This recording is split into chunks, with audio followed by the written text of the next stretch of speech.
ఓం నమ శివాయ. అరుణాచలంలో ఎన్నో పాజిటివ్ ఎనర్జీ పాయింట్స్ని మనం దర్శించుకుంటున్నాం. అందులో ఒకటి ఈ పచ్చయమ్మన్ కోవిల.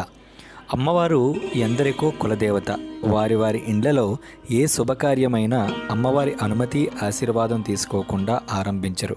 అరుణాచల మహిమ ఒక్కటే కాదు, మరెన్నో పురాతన గ్రంథాలు ఈ పచ్చమ్మయ్యన్ మహిమల గురించి వివరంగా చెప్పాయి. అమ్మవారి రూపం, ఆలయ శిల్పాలు, ప్రశాంతత, పచ్చని పరిసరాలు భక్తుల మీద అనుకూల ప్రభావాన్ని చూపెడతాయి. వారి వారి దుఃఖాన్ని దూరం చేస్తాయి. ఇది ఎందరో భక్తులు చెప్పిన మాట. భగవాన్ శ్రీ రమణ మహర్షి తన జీవితంలో 2 సార్లు ఈ కోవెలలో ధ్యానంలో గడిపారని భగవాన్ జీవిత చరిత్ర పుస్తకంలో రాయబడింది.